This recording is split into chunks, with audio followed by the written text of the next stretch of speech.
Hello, this is Crucien. Thank you for coming back to my channel. I'm very sorry that I haven't uploaded in I don't know how long, but it's been a very long time. I just want to take a break from YouTube and just, work. So I'm going to be talking about Destiny 2. When Destiny 2 came out, I'm like, okay, I have to start making YouTube videos again because, this is huge. Destiny 2. Okay, I'm going to be talking about every little thing, different little parts. I even wrote like a little list of things I wanted to talk about.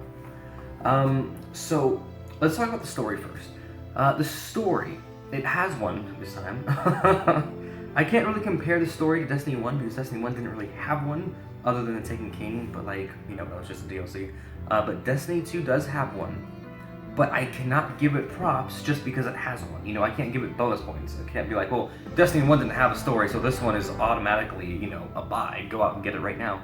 I can't do that. It is still a $6 game. For me, in my eyes, it still needs a story. So let's talk about it. The story, as you guys saw in the trailer, this is no spoiler, but, you lose everything. It's pretty much, you lose everything and you have to try and get everything back. It's been done billions and billions of times. It's nothing out of the ordinary, and it's very predictable. However, like I said, it has a story, finally. So, they have a lot of cutscenes, which I thought were really cool. You get to see who the bad guy is, because in previous DLCs and in Destiny 1, you didn't know who the bad guy was. It was just the bad guy at the end of the raid. You know what I mean? Like, you really didn't know. You couldn't connect to the bad guy. In this one, you do. You get to see where he's coming from. You get to see what he's trying to do, and you get to see what happened. So I like that. That narrative is very important to a story like this one. However, with everything else, it is more of a kind of a revenge story where a bad guy breaks your shit and you go and try and get it back. You know what I mean? Or rebuild. So it's not really an awe-inspiring story. It is very predictable. However, it is Destiny, so you can't really, expect too much. But, I really wanted to, But, so yeah, the story was okay. Second would be characters. The characters, I'm really mixed because, sure, I love Cade 6, right? Because Cade is fucking awesome. He was the guy from Serenity and Firefly, and, I love that character. He's awesome. But he was the only one that really stood out, just like the Taken King, Like, he's the only one that I really liked. The other ones like Zavala and Ikora and your Ghost, they don't really do anything. Zavala is like, hey, we need to rebuild, come back, let's do this, let's do that. But I really wanted to see these characters feel, I mean, sure, you saw that they were a little bit depressed, but, that's it. These are static characters that don't go anywhere, and I really wanted to see more, unfortunately. Cade 6, he's a comedic relief character. He was cool. I love his remarks. He's funny. But you didn't really get to see too much of him either. Like all the characters were just static. They just did their own thing, and they just stayed the way they were. Ikora was like, the bad guy just wiped off all of her shit, and you're the only one with the light. So what's the point in having resistance? I like that little dialogue, once you get to the last planet. I shouldn't be talking about that. It's not really a spoiler, but I won't talk about that. But all in all, the characters kind of stayed the same. Very uninteresting. Cade 6 was funny. Zavala and Ikora, they didn't really... It wasn't that much. So again, the characters and story are both kind of just, they're okay. I really wanted this to be, the game where, like, all this shit happens. Hopefully in the raid and future DLC, we'll see more of these characters, but so far, it's very bland. One very good thing about this game are the environments, the worlds. I have to give them props for this. In Destiny 1, Earth and Venus, okay, Venus looked cool, but it was a flat terrain. It was very flat. You just went to point A, point B, it was just very boring. You just take your Sparrow everywhere, and it was just, the level design was just very basic and uninteresting. In this one, you have sub-levels, you have levels on top of levels. Different planets have, like, different ways, like, these big trees that you can actually go up and, go to other levels and stuff. There are subsections just like Destiny 1, but there are different ways to get to those little subsection entrances. But the level design in this one was actually much better, and it kind of played in with the missions, like the side missions have you go to the same areas, which I didn't like. But then it would open up a new door, and you would explore, another part of that map, which is pretty cool. So I liked seeing that implemented. However, with the strikes and doing the nightfalls or the nightfall, you kind of do see the same thing over and over again. I kind of wish the worlds were a little bigger. However, with what they gave us, it's not bad. It's not bad. Like, I have to give them props. They did make the worlds bigger than Destiny 1, much bigger. And they are, they're more, I can't talk. They're awesome. They're not boring. They're not your, boring. Like, okay, Destiny 1 was just flat, like I said earlier. It was boring. You just drove around, nothing was catching your eye. But this one, it's great. So I have to give them props. Their environments, their world, their level design, everything was great there. Their missions were kind of okay. They're better than Destiny 1, because Destiny 1, you just put your ghost in something, and then you have to defend the ghost, whatever, that was boring. In this one, there is variety.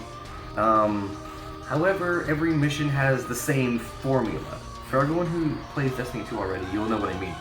You do 3 things, and then you do a 4th thing after. For example, there was this mission, I'm not going to spoil anything, but there was this mission where you had to kill this impenetrable knight 3 times, and then the 4th time you destroyed it. If you do these side missions, you'll notice, even some of the main missions, you do 3 things, 3 of the same things, and then some boss, or some other thing. Another example would be, I would have to pick up 3 little arc balls of light, I forgot what they're called, like in the Vex missions, and then you have to go put 3 balls in 3 different things, and then fight the 4th thing, which would be the boss. It was very, formulaic. You would do the same kind of thing over and over again. The missions, did vary sometimes, but it's still, we're going to give you a bunch of enemies, you're going to kill them, you're going to do 3 different steps, get to the 4th step, it's more like, oh look, you got the 3rd one, okay, we're going to give you a 4th one, and it's the same thing in every side mission and some story missions too.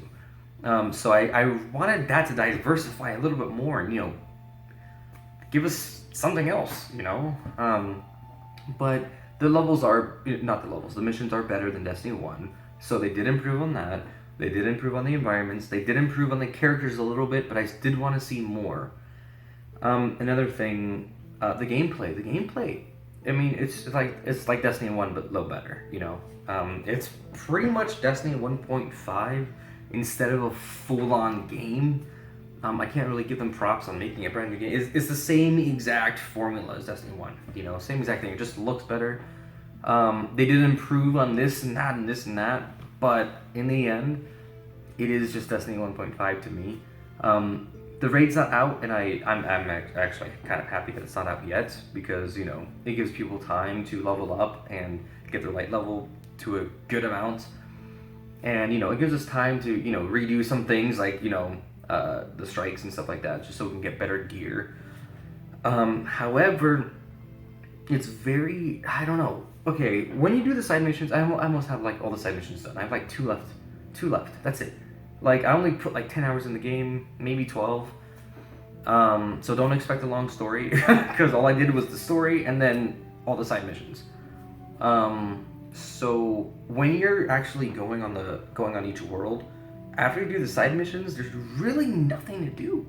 Sure, there's always little chests to look for. I mean, they only give you certain, they give you little tokens and stuff. Sometimes they give you a rare item. That rare item is only blue, you know what I mean? It's not like you're going out to find some legendaries or something. So the only things to do on the planet are just the side missions, look for the materials, which don't really do much here. The materials are pretty much useless. You just trade them in for reputation, and so far the reputation gets you nothing so far, because nothing's out. That's another gripe of mine. We spent $60 on a game that's not really out, you know what I mean? It got launched, sure, but it's only the story that got launched, and a couple of strikes, and a nightfall. And you can't really do anything else. For those of you lucky enough to have the Sparrow, fuck you. But yeah, it's okay. It's okay. I really want to see a lot more happen. When the raid comes out, I'm gonna be playing that. I'm gonna review that hopefully. But I'm really hoping the raid comes out and it's amazing. So far, the raids haven't disappointed me so far. But I do want to see, I want to see a lot more hit the fan. I talked about campaign a lot. Let me talk about PvP. PvP's fun. There's only 2 modes, the competitive one and then control. So, what happened to Destiny? Like, in Destiny 1, you actually had a bunch of selections. If you go to the Crucible on Destiny 2 and you actually look at it, you got 2 options. Just like the ones I just said. That's it. So nothing's out. I don't think it's a complete game yet. I mean, we all know that the raid's not out yet, but like, we paid $60 for a reason. I want most of the game there on day 1, but it's not. So my final verdict of Destiny 2 would have to be 6 out of 10. They did improve on a lot of things, yes, but it's still flat. It is still boring once you do the missions. Like I just said, like if you go on a planet and you just did all the missions, there's nothing for you to do. Like nothing. Chests, materials, who cares? You can't even get anything with your reputation right now anyways. Or you can't get much. And if there is, then I have no fucking idea about it. Like, I'm in endgame already and it took me 10, 12 hours. It's a very empty game after you're done. So I'll change my verdict when more things come out. But so far, I'd probably say save your $60 until like another couple weeks. Have them come out with a few more things, and then we'll see how it goes. Thank you for watching. Don't forget to hit that like button and subscribe. Lets me know to make more videos. So thank you.